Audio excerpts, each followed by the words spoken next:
Hello, patrons of the channel. I'm going to be showing you a live chess game I played. It was a 10-minute game, so we each had 10 minutes here. I'm playing black, and Joey P93 from the United States of America is playing the white side.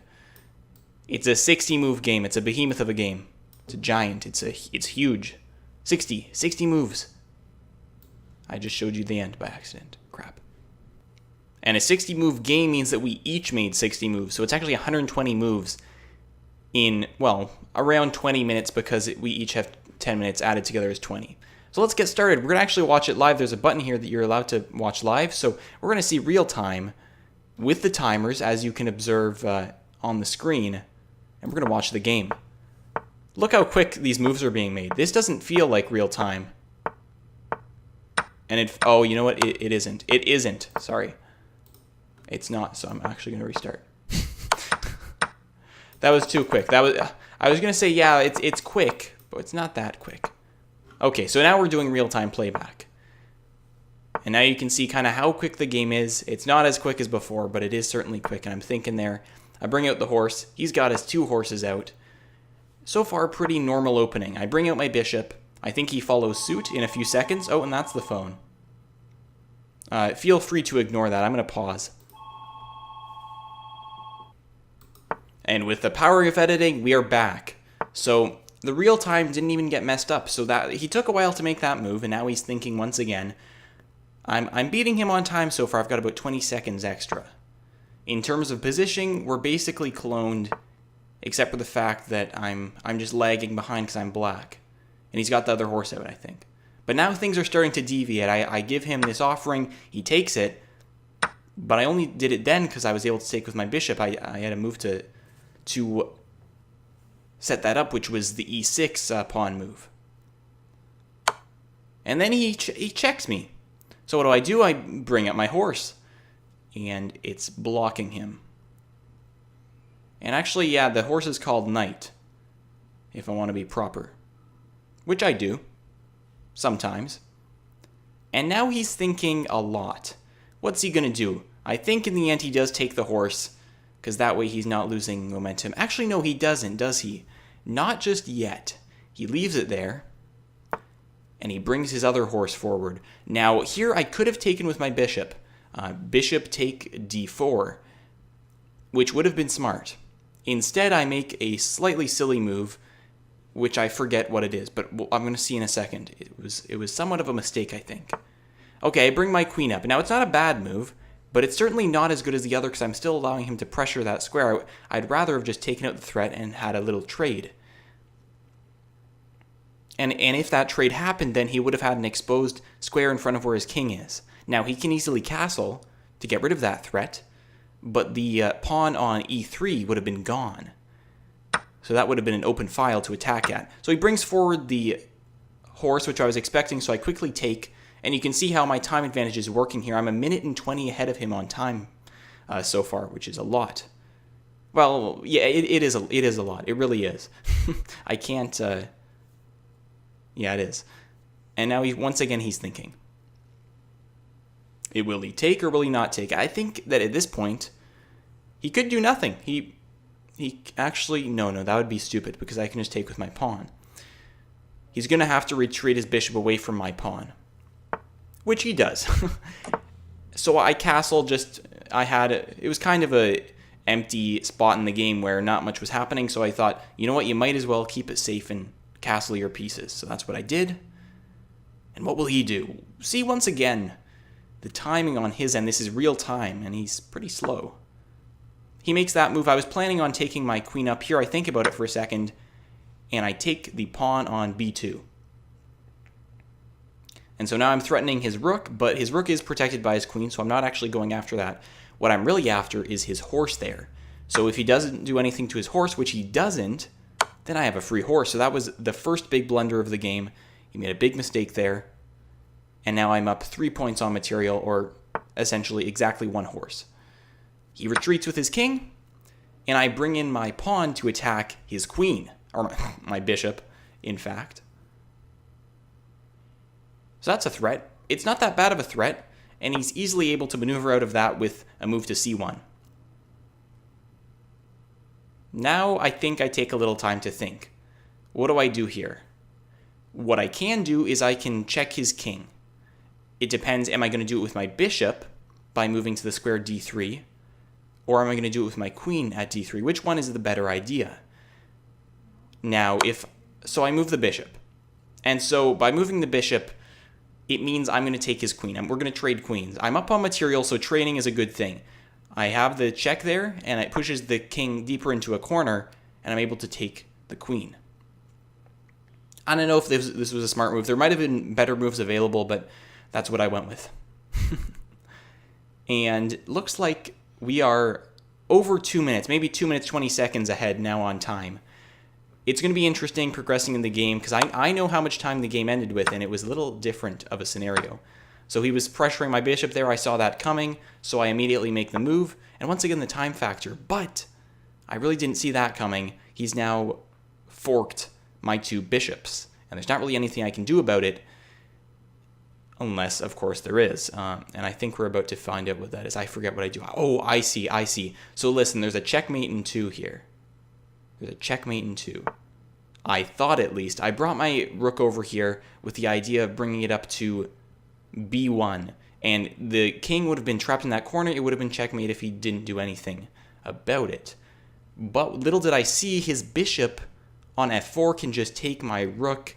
And I think it takes him a few seconds to think about it. This is where I was being too hasty on the time factor, and that's where I make a big mistake. And I think if he's not stupid, and I didn't win the game, so he must do it, he takes with the bishop and he gets my rook.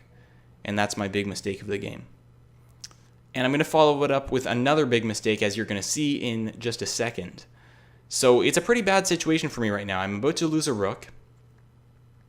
I have 2 of my bishops forked, so I'm going to lose at least 8 points of material, which is 1 less than a queen. It's basically like I gave up a queen. And he makes that move. Okay, I did not expect that. So he makes that. I immediately return. I still have not seen the threat of the bishop taking my rook. So I say, oh, look, I'm going to make a cheeky little move and threaten your rook that you've just opened up. I'm saying, I can't checkmate now, but if I move my bishop over here and then move my rook up, then that's checkmate. I didn't see that he could just take my rook. Ouch, that hurts my plans. Now here's where I make another mistake. I'm not moving my rook from f8 over and taking the bishop. Instead, I make that move to pressure him. Why do I not want him to take my bishop when I could have just taken his? We're equal on material by this point. It really just depends on who has the positional advantage at this point. And I think it is actually me, because I do have the ability to trade with that rook for my bishop in the corner by his king. That would net me +2 on material. Now this move, he's threatening my bishop again, and I think for a little bit here, because now at this point I am aware that I can take the bishop there, but nope, I can't do it anymore. The bishop down on b8. I can't take it anymore because my rook would be taken by his rook. So that would completely defeat the point. It would be stupid. Also, that would be checkmate for him. He would win the game if I did that, because then I would be dead. So I do the logical thing and I just move my bishop out of the way, so at least I'm not losing material, and my bishop's now just sitting there. It's a pretty fun game though. Oh my goodness, like, I don't know if you're as excited about this as I am listening, but it's a pretty cool game. So now he's threatening my rook. What do I do? Well, the smart thing to do would be to move the rook, I think. What he could do here, I'm looking at it now in retrospect, he could totally move his bishop to e7, and then he would have a fork. He'd have a fork. Actually, no, he wouldn't, because I can just retake on f6 if he takes the horse. Okay, so now he wants to trade rooks. I do it because I am up on material in the future, at least, because I still have the ability to trade. He has a rook trapped there, so that's no good for him. It's essentially like he has 5 less points already. And so that I can just bag that in the future. There's nothing that's going to stop me from that.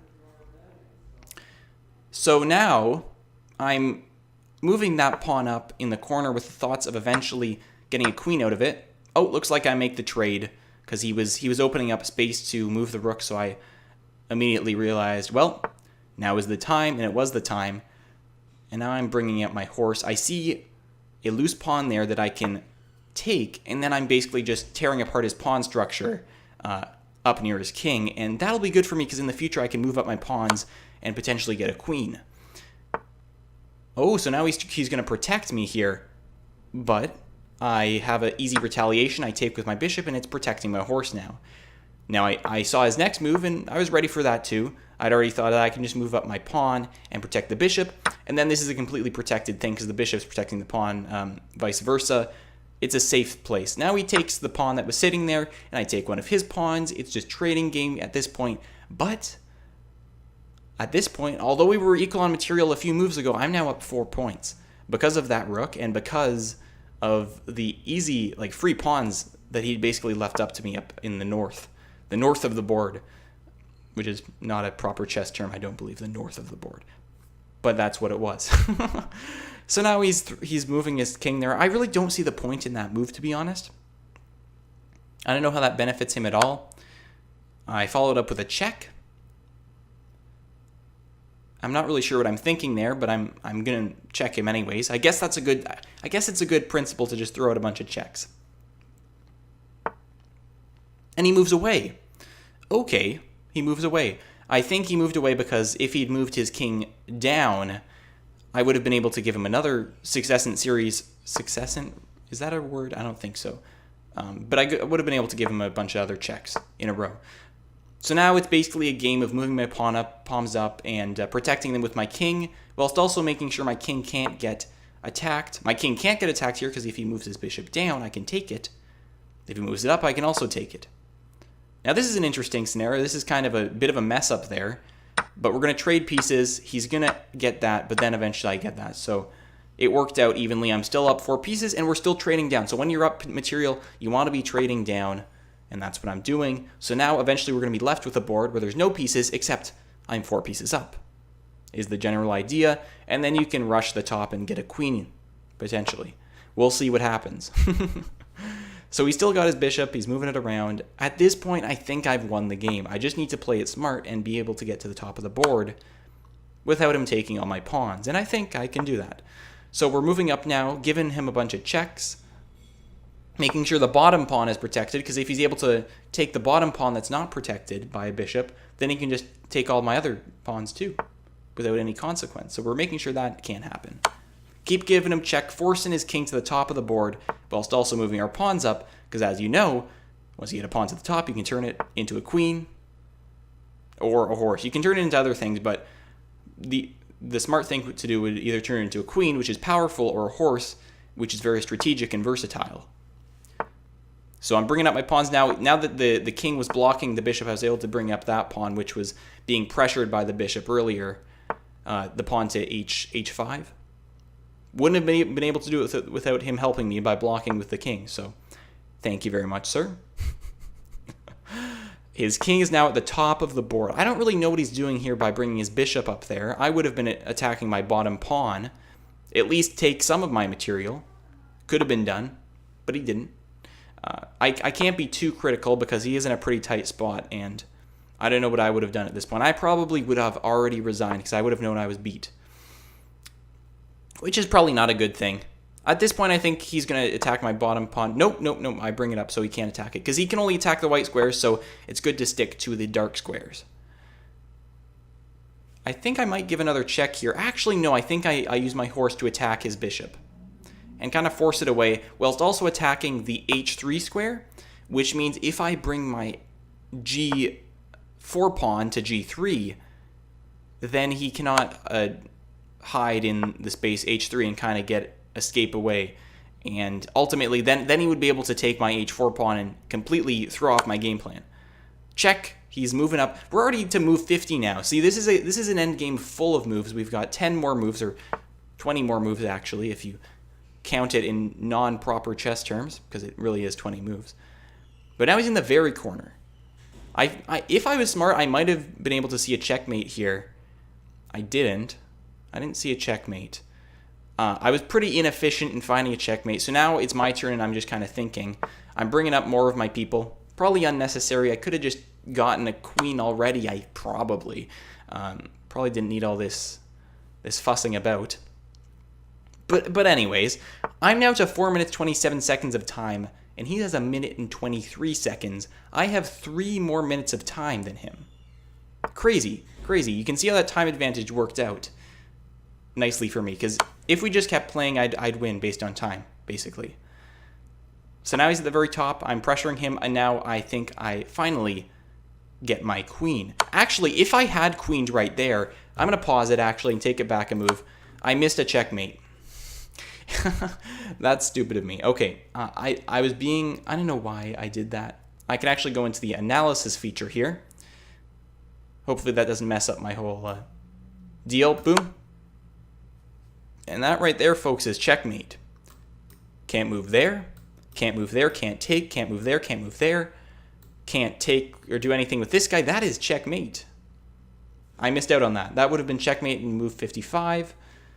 But in any case, that didn't happen. So now we're going to watch the end, how I did finish it. Is it any mystery who won at this point? I'm not sure. I'm not sure. I guess that's up to you, but I did not make the checkmate move. Now let's see what I did play. I played that move, and then he moved his king, I'm sure, because he's in check. He's got to move. He's only got one move here, and he moves there. What do I do now? Now I decide to queen, as opposed to the last move where it would have been checkmate, and he's able to just walk away. He's walking away. He's threatening my horse. He's putting up real threats here. Boom, now he's got 2 threats on the horse. Ooh, that hurts. But in any case, I use the horse to my advantage strategically, and I'm able to put my queen in an interesting place, right out of the reach of any pressure, and give a series of checks to the guy. And now he's over here. I'm able to check with my horse, I believe, by bringing him down to c5. Oh, actually, no. I actually just bring down my queen to b4. And that, everybody, is checkmate, and that is the game. I hope you enjoyed watching. I thought it was a really fun game. I mean, how often do you see a bunch of pawns up in this position like that? It's pretty fun. And I was kind of intending on queening all of these and toying with the guy a bit. He had 50 seconds left. I had 4 minutes left. I had a lot more time. Anyway, thank you for watching. Thanks for putting up with a 20-minute probably video of mine here. And please subscribe if you want more chess videos like this one straight to your inbox. If you're not interested in that, then don't subscribe. I see no use for you here. Maybe go find something else that you enjoy, because this might not be it. Goodbye.